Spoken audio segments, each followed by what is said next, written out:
السلام علیکم ورحمۃ اللہ وبرکاتہ۔ الحمد للہ وکفا وسلام علی عباد الذین اصطفیٰ اما بعد فاعوذ باللہ من الشیطان الرجیم بسم اللہ الرحمن الرحیم اشہد ان لا الہ الا اللہ وحدہ لا شریک لہ واشہد ان محمدا عبدہ ورسولہ اللہم صلی علی محمد وعلی آل محمد كما صليت على إبراهيم وعلى آل إبراهيم إنك حميد مجيد اللهم بارك على محمد وعلى آل محمد كما باركت على إبراهيم وعلى آل إبراهيم إنك حميد مجيد۔ اما بعد، اللہ تعالیٰ کا شکر ہے کہ اس نے ایک بار پھر ہماری زندگیوں میں یہ بابرکت دن لوٹا دیے۔ اللہ کی توفیق اور رحمت سے آج ہم انشاءاللہ تعالیٰ دورہ قرآن کا آغاز کرنے جا رہے ہیں۔ ہم دعا کرتے ہیں کہ اللہ تعالیٰ اس رمضان کو ہم سب کے لیے بخشش اور مغفرت کا ذریعہ بنائے۔ ہم سب کی تلاوت سننا، سمجھنا اور اس قرآن کے لیے محنت کرنا اللہ تعالیٰ قبول فرمائے۔ ہمارے سجدے، ہمارے روزے اور ہماری عبادات سب اللہ تعالیٰ اپنی بارگاہ میں قبول و منظور فرما لے، آمین یا رب العالمین۔ اس دورہ قرآن کا مقصد اصل میں یہ ہے کہ ہم قرآن کے ہر پارے کا خلاصہ مختصر اور سادہ انداز میں سمجھ سکیں، تاکہ وہ لوگ بھی جو مصروفیات یا وقت کی کمی کی وجہ سے تفصیل میں نہیں جا پاتے، وہ بھی قرآن کے پیغام کو دل میں اتار سکیں اور قرآن کو صرف تلاوت تک محدود نہ رکھیں بلکہ اس کو سنیں اور اس کا پیغام سمجھیں۔ رسول اللہ صلی اللہ علیہ وسلم کا فرمان ہے، بلغوا انی ولو آیہ، میری طرف سے پہنچا دو چاہے ایک ہی آیت کیوں نہ ہو۔ تو آئیے ہم سب مل کر اس کام کو آگے بڑھائیں اور اپنے بچوں، اپنے گھروں اور اپنی نسلوں کو قرآن سے جوڑیں تاکہ وہ اللہ کے احکامات اور تعلیمات کو اپنی زندگی کا حصہ بنا سکیں۔ بات کر لیتے ہیں پہلے پارے کی۔ اس میں دو صورتیں ہیں، سورۃ الفاتحہ اور سورۃ البقرہ۔ سورۃ الفاتحہ پہلی سورت ہے جو مکمل یکبارگی نازل ہوئی۔ اکثر علماء کے نزدیک سورۃ الفاتحہ مکہ مکرمہ میں نازل ہوئی ہے۔ امام مجاہد رحم اللہ فرماتے ہیں کہ سورۃ الفاتحہ مدینہ منورہ میں نازل ہوئی۔ ایک قول یہ بھی ہے کہ سورۃ الفاتحہ 2 مرتبہ نازل ہوئی، ایک مرتبہ مکہ مکرمہ میں اور دوسری مرتبہ مدینہ منورہ میں، یعنی ان صورتوں میں سے ہے جو دونوں جگہ نازل ہوئی، مکہ میں بھی اور مدینہ میں بھی۔ رسول اللہ صلی اللہ علیہ وسلم نے فرمایا، اللہ کی قسم اس جیسی صورت نہ تورات میں نازل ہوئی، نہ انجیل میں، نہ ہی زبور میں اور نہ ہی فرقان میں۔ سنن ترمذی کی روایت ہے یہ۔ اس کے رکوع اور آیات کے بارے میں بات کر لیتے ہیں۔ اس کا 1 رکوع ہے اور 7 آیتیں ہیں۔ اللہ تعالیٰ قرآن پاک میں فرماتے ہیں، وَلَقَدْ آتَيْنَاكَ سَبْعًا مِّنَ الْمَثَانِي وَالْقُرْآنِ الْعَظِيمِ، اور بے شک ہم نے تمہیں 7 ایسی آیتیں عطا کی ہیں جو بار بار دہرائی جاتے ہیں، اور قرآن عظیم بھی عطا کیا ہے۔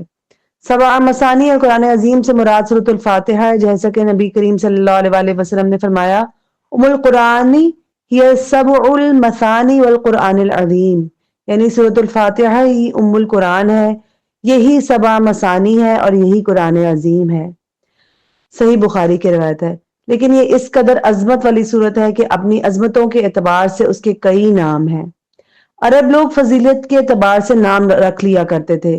رسول اللہ صلی اللہ علیہ وسلم نے بھی سورۃ الفاتحہ کی فضیلت کے لحاظ سے جتنا ذکر فرمایا اتنے ہی اس کے نام بنتے چلے گئے، اور ان ناموں کا زیادہ ہونا اس کی فضیلت اور شرف کی دلیل ہے۔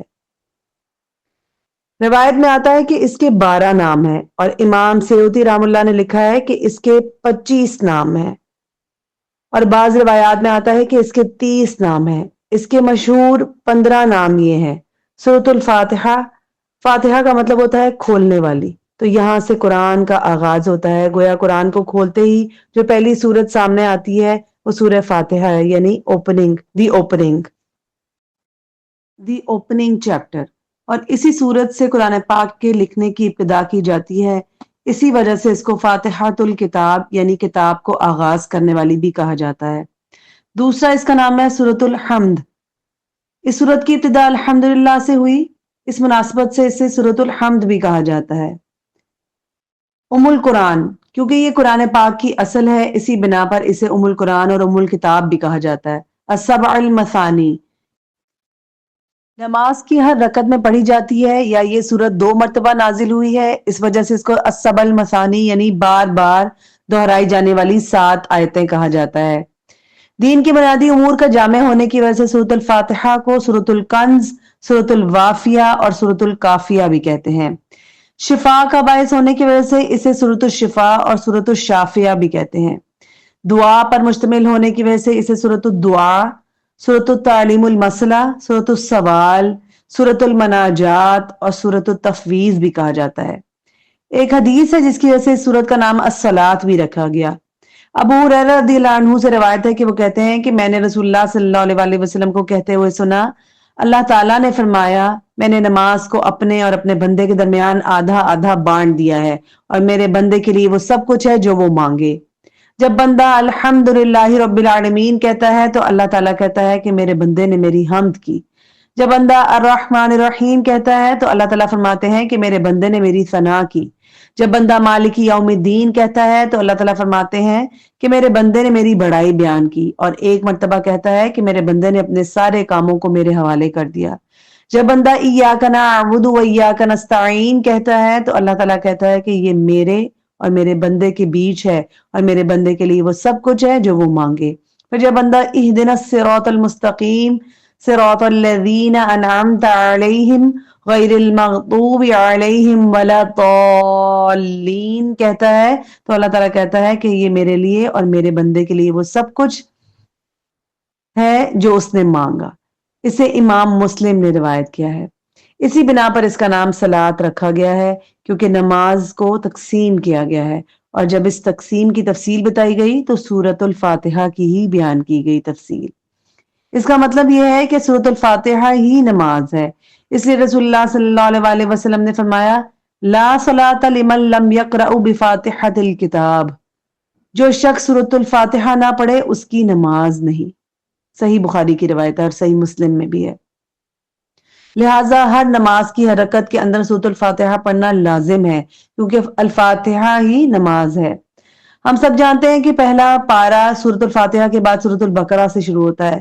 اس کی وجہ یہ بھی ہے کہ سورۃ الفاتحہ دراصل قرآن مجید کا مقدمہ اور خلاصہ ہے، جس میں قرآن مجید کے تمام مضامین کو نہایت اختصار کے ساتھ بیان کر دیا گیا ہے، اور اس سورت کی خاص خصوصیت یہ ہے کہ اس سورت میں اللہ تعالیٰ کی تعظیم ہے، اللہ تعالیٰ کا تعارف ہے اور توحید کی تینوں اقسام کا واضح تذکرہ ہے، عقیدہ توحید کا، عقیدہ آخرت کا اور عقیدہ رسالت کا، اور یہی بنیادی عقائد ہیں اور یہ سب اس صورت میں بیان کیے گئے ہیں۔ اور اس صورت کے اندر بنیادی طور پر دعا ہے، اس میں دعا کرنا بھی سکھایا گیا ہے اور دعا کا طریقہ بھی سکھایا گیا ہے، اور حقیقت یہ ہے کہ جب یہ سورۃ الحمد سے شروع ہوتا ہے تو گویا یہ پورا قرآن الحمد سے ہی شروع ہو رہا ہے، اور حمد کا مطلب ہوتا ہے شکر، اور وہ تعریف جس کے پیچھے شکر کے جذبات ہوں وہ حمد ہوتی ہے۔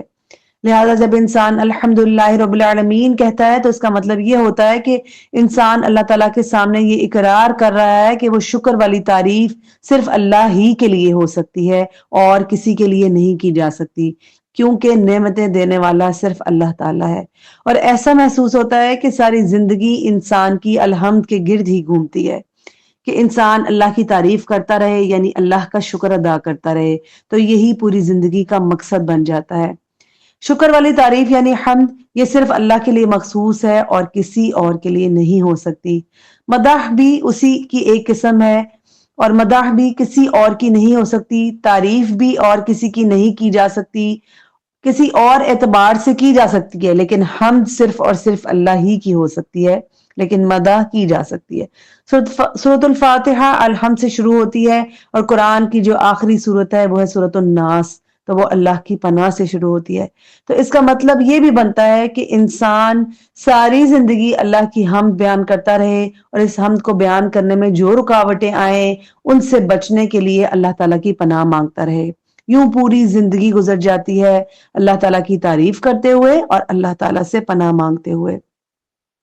سورۃ الفاتحہ کی 7 آیات میں سے پہلی 5 آیات آداب دعا سکھاتی ہیں، یعنی جب بھی آپ نے اللہ سے دعا مانگنی ہے تو سب سے پہلے اللہ کی تعریف بیان کرنی ہے، وہ آیات پڑھنی ہے جن میں اللہ کی ربوبیت کا ذکر ہو، جن میں اللہ تعالیٰ کی نعمتوں کا ذکر ہو، اور جن میں اللہ تعالیٰ کی عطا کا ذکر موجود ہو، بس وہ پڑھتے جائیں، اور یوں گویا دعا کا ادب مکمل ہوتا ہے۔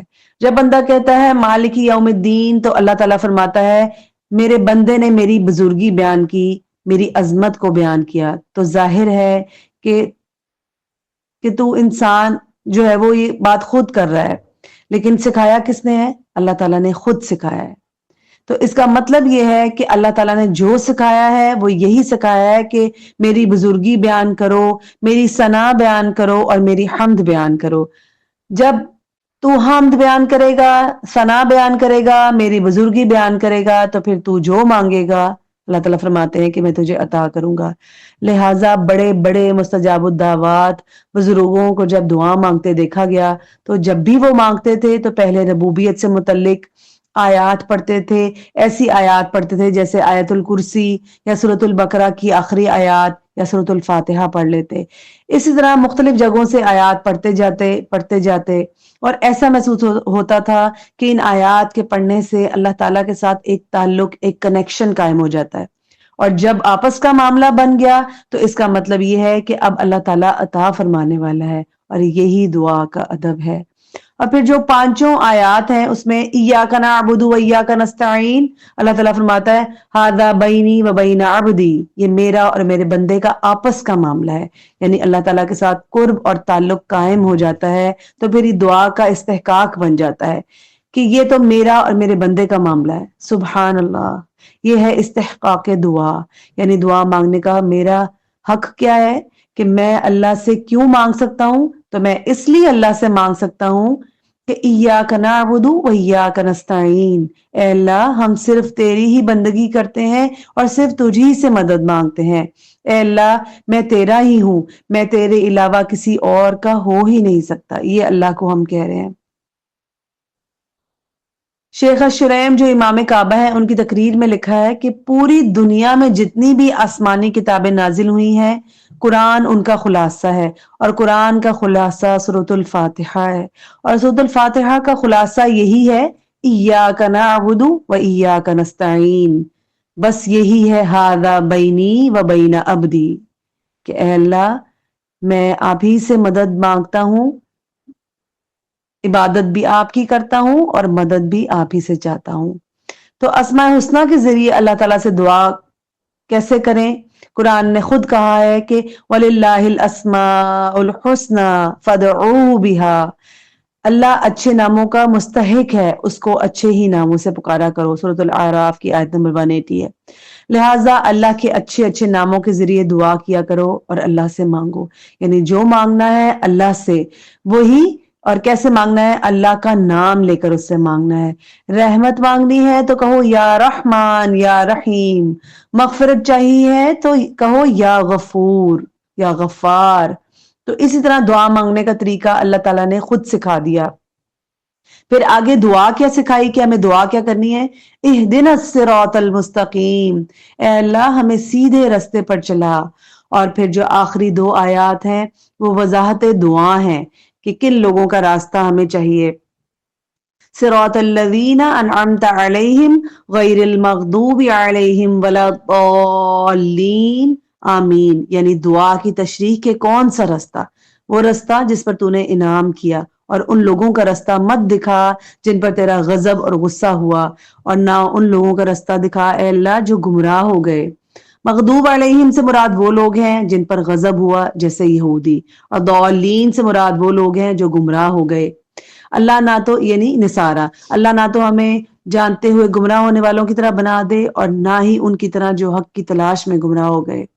اسی طرح اللہ تعالیٰ نے صراط المستقیم پر چلنے کی خواہش رکھنے والوں کے سامنے اپنا مکمل پروگرام رکھ دیا ہے کہ جو شخص کامیابی کے رستے پر چلنا چاہتا ہے وہ یہود و نصارہ کے طریقے پر چلنے سے پرہیز کرے۔ سیدھا رستہ صرف نبیوں والا رستہ ہے، صدیقوں والا رستہ، شہداء والا رستہ اور صالحین والا رستہ ہے جو ذکر نبوت میں آیا۔ اس کا مطلب یہ ہوا کہ سیدھا رستہ صرف رسول اللہ صلی اللہ علیہ وسلم کا ہی رستہ ہے اور کوئی دوسرا رستہ نہیں ہے۔ جو ان کے رستے پر چلنے کی کوشش کرے گا تو یقیناً وہ صراط مستقیم کو پا لے گا۔ اور جو اس کے بعد آمین کہنے کے بارے میں آتا ہے، دنیا کا بظاہر سب سے چھوٹا عمل جو ثواب میں وہ بہت بڑا ہے، رسول اللہ صلی اللہ علیہ وآلہ وسلم نے فرمایا جب امام آمین کہے تو تم بھی آمین کہو، کیونکہ جس کی آمین فرشتوں کی آمین کے موافق ہو گئی اس کے پچھلے گناہ بخش دیے جائیں گے۔ اس کا مطلب یہ ہے کہ اس کو سننے کے بعد فرشتے بھی آمین کہتے ہیں، تو جس کی آمین فرشتوں کی آمین سے مل گئی اللہ تعالیٰ اس کی مغفرت فرما دے گا۔ اور یہ اختلاف ہے کہ آمین بلند آواز میں کہا جائے یا آہستہ انداز میں کہا جائے، لیکن یہ اختلاف کوئی نہیں ہے کہ آمین کہا جائے یا نہ کہا جائے۔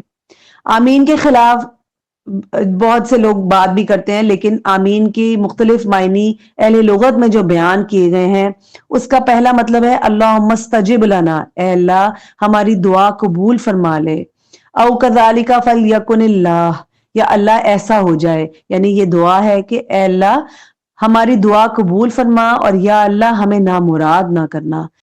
چاہے اس کا کوئی بھی مطلب لیا جائے، اس کا مفہوم واضح ہے کہ الفاظ کسی بھی مراد کے لیے ہوں۔ آمین سے نتیجہ یہی ہے کہ آمین اصل میں دعا کی قبولیت کی درخواست ہے کہ اللہ اسے قبول فرما لے۔